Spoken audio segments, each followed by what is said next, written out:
I never thought betrayal could taste so bitter, especially when served in a glossy airport lounge with the smell of overpriced coffee and duty-free perfumes in the air. But that morning my wife Clara made sure I learned the lesson the hard way. We had planned this trip to Paris for weeks. It was supposed to be part work, part romance.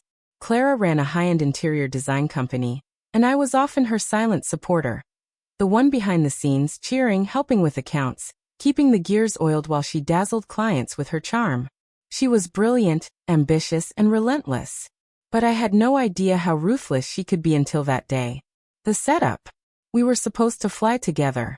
Clara had an important design expo in Paris, and she insisted I join her. "It'll be good for us," she said. "A chance to work and play." Paris has a way of reminding couples what really matters. But at the airport, things started unraveling. First, she grew restless, checking her phone every few seconds. Then she excused herself to make a quick call. When the boarding announcement echoed through the terminal, I realized Clara hadn't returned. I called her phone. Straight to voicemail. Texted, no reply. 5 minutes, 10, then 15 passed. My chest tightened. Finally, one of the airline staff called my name over the intercom. "Final boarding call for passenger David Miller." That's when I saw her. Clara. She was across the glass partition, already at the gate, boarding pass in hand.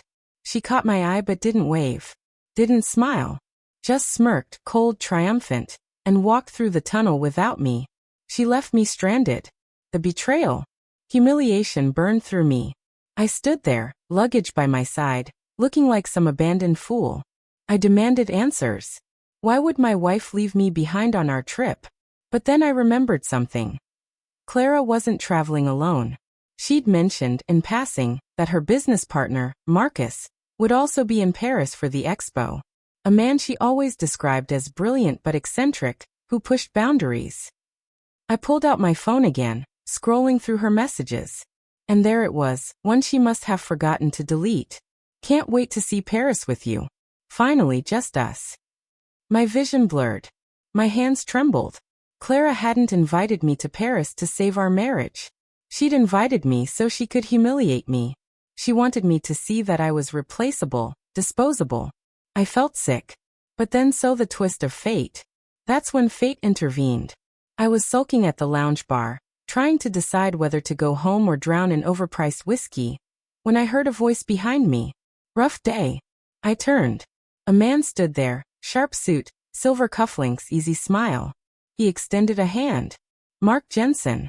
Marcus's brother. The name jolted me. Marcus's brother? "I take it you're David?" he asked, sliding onto the bar stool next to me. "Clara's husband."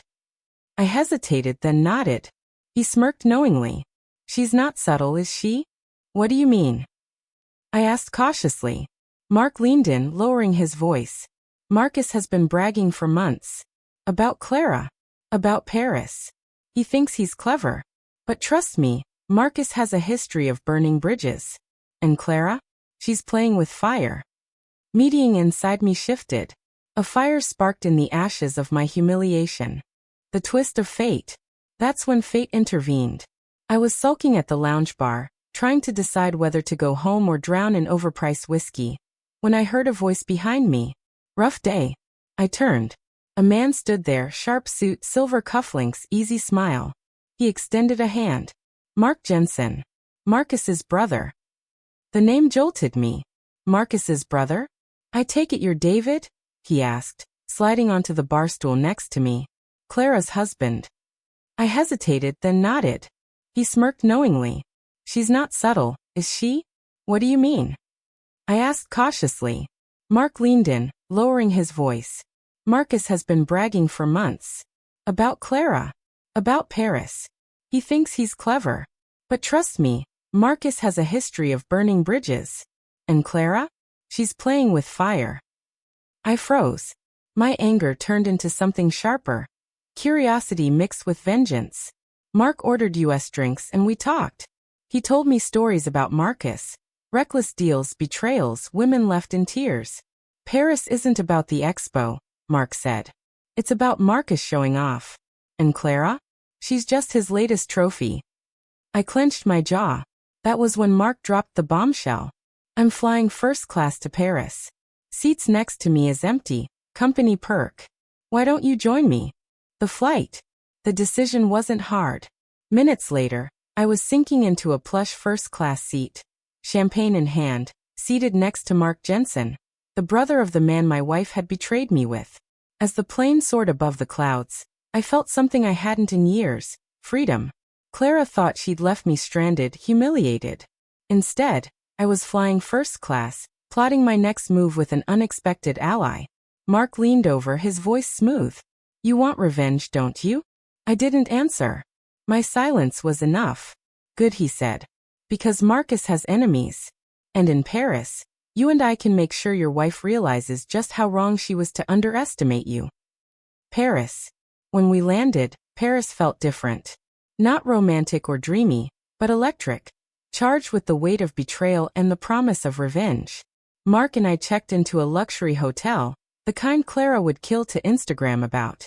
I imagined her face when she discovered I was in Paris too. Not moping at home like she must have expected. The next day, Mark took me to the expo. Clara was there, dazzling as ever, standing beside Marcus. They looked like a power couple, his hand on the small of her back, her laugh echoing across the hall. But when her eyes met mine, she froze. Shock, then panic, then anger. She hadn't expected me to show up, especially not with Marcus's brother. I gave her a slow, deliberate smile. For the first time in years, she looked unsettled. The unraveling. Over the next few days, Mark and I worked together. Every time Clara and Marcus turned around, there we were, influential clients by our side, networking, making connections. Mark introduced me as a strategic consultant, and soon enough, people began gravitating toward us. Marcus grew irritated. His temper slipped in public. He snapped at Clara, who tried to smooth things over but only looked more desperate. Behind closed doors, Mark told me everything. Marcus's shady financial practices, his fragile empire, his enemies waiting for him to stumble. We don't even need to push hard, Mark said. He'll destroy himself. We just need to be there when it happens. And Clara? She was caught in the crossfire. The final blow. The climax came during the gala dinner. The room was glittering. Crystal chandeliers, gold cutlery, the sound of violins in the background. Clara wore a red dress, Marcus a tailored tux. They looked perfect, but beneath the surface, cracks were widening. Halfway through the evening, Mark stood and raised a glass. To new partnerships, he announced. And to exposing liars. The room hushed. Marcus stiffened. Clara's eyes darted to me. Mark pulled out a folder. For those interested, here are documents proving Marcus Jensen's fraudulent contracts and embezzlement. Consider this my contribution to the design industry, removing a parasite. Gasps rippled through the hall. Marcus tried to protest, but the evidence was undeniable.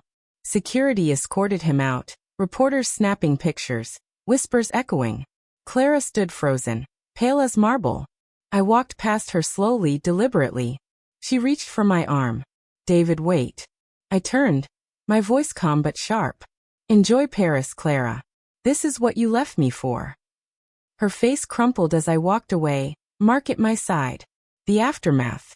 In the days that followed, Marcus's empire collapsed. Clients withdrew, lawsuits piled up. His name splashed across headlines as a fraud. Clara's reputation was dragged down with him. Guilty by association. Meanwhile, Mark offered me a position in his firm. You've got a sharp mind, he said. And you've got something Marcus never had, integrity. I accepted. Not just for the career, but for the chance to rebuild my life on my own terms. As I boarded the flight back home, again in first class, I thought of Clara, alone in Paris, her plans in ruins. She had tried to strand me, humiliate me, discard me. But in the end, she stranded herself. And me? I was free.